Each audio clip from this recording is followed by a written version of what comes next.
You think a blizzard has to blanket an entire state to be terrifying? Wrong. In New York, a disaster can be only a few kilometers wide. You're driving, you can still see the lane lines. Then boom, whiteout. A wall of snow rises in front of your hood. No time to turn around, no time to breathe. Lake effect snow has begun. Welcome to Global Weather Disasters. Today we're telling the verified story of the New York snow emergency near Lake Ontario. A tight timeline, dense facts, real fear, and the key question: how can one narrow snowband choke an entire community for days?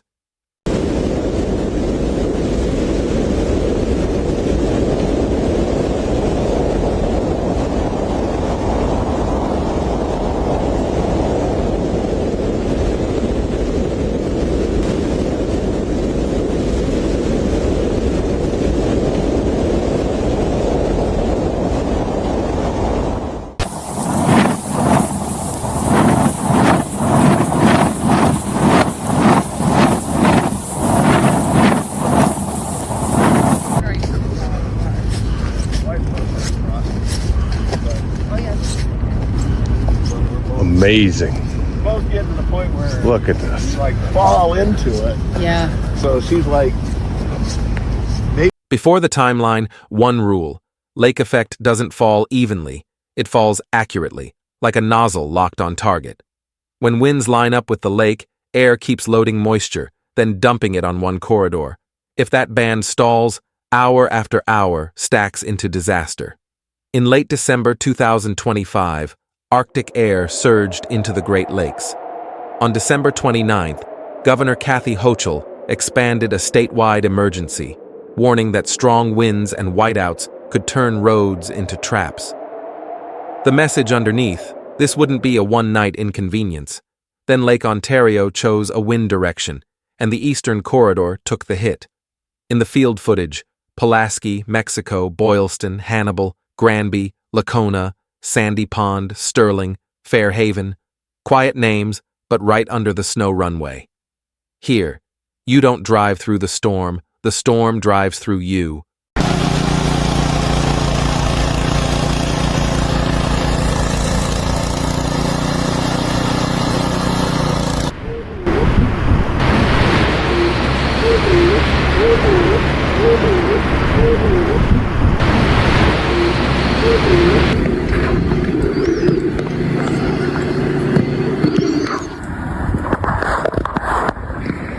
The most brutal part is the contrast.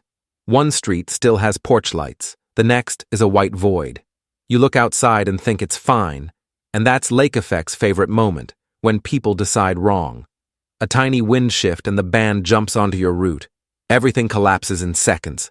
By the morning of January 1st, 2026, snowfall reports in Oswego County were already climbing. Lacona logged over 10 inches in 24 hours. The machine was warming up. Then on January 2nd, NWS Buffalo described an intense lake effect band capable of adding several feet with severe travel, near zero visibility, and deep snow on roads. That night, NWS put numbers on the nightmare. Oswego and Lewis could get 1 to 2 more feet, locally up to 3. And inside the core, snowfall could hit 3 to 5 inches per hour. Picture it, blink, and it's deeper. A plow passes, and minutes later the road is gone again.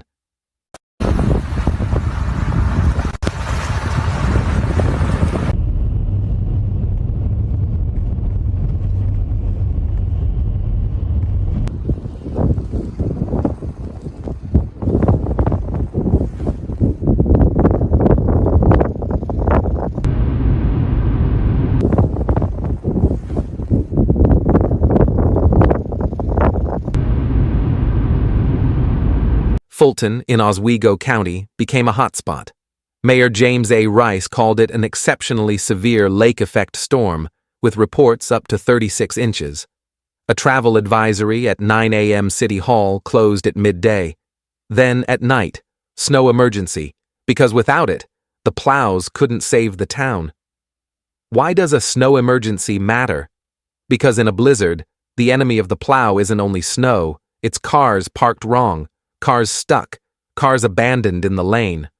One vehicle can turn a whole neighborhood into an island, locking out ambulances, fire crews, and supply routes. If you like this kind of pull back the curtain analysis, more than just watching snowfall, tap like.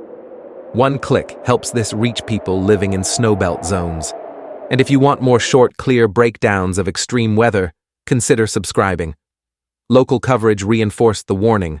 Oswego County was under a winter storm warning, with another 24 to 36 inches possible during the alert window. That's the kind of number that turns a quick errand into stuck overnight. Lake effect doesn't give you time to adapt.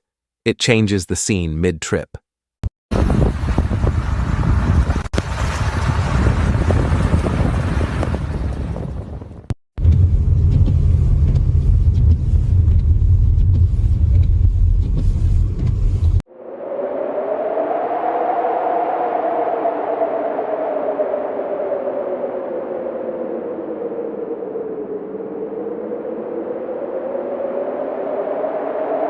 So how does it form?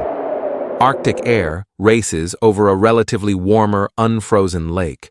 The lowest air layer absorbs heat and moisture, becomes buoyant, and rises, building convective clouds. Once those clouds deepen, the moisture crystallizes into snow and dumps onto the downwind shore.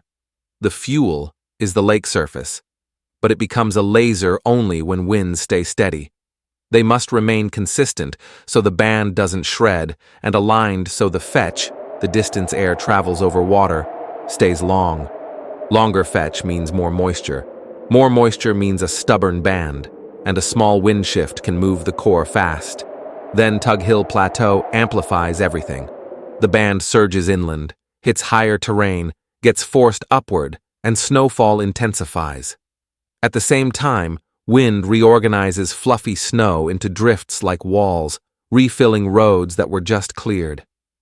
You're not only fighting falling snow, you're fighting snow being restacked by the wind.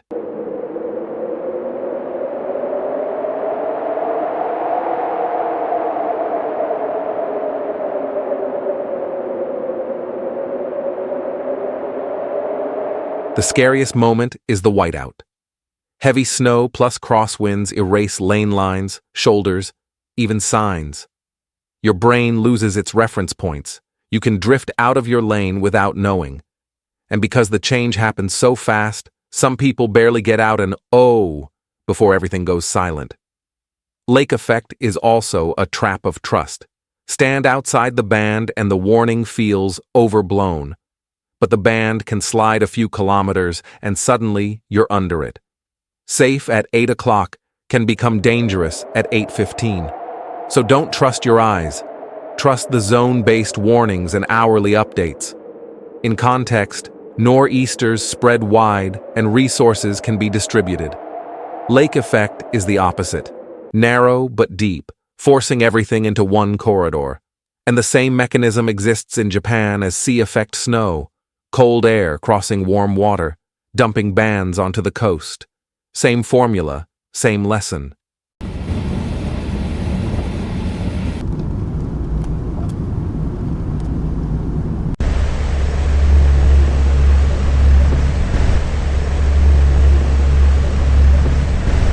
Practical lessons. 1. Don't decide based on the sky outside your door. 2. If you must drive, pack like you could be stuck for hours. Fuel, blankets, warm layers, water, flashlight, power bank, a small shovel. 3. When visibility drops, slow early, increase following distance, and avoid hard braking. Pileups begin with panic. Bottom line, the New York snow emergency proves a winter disaster doesn't need to be massive.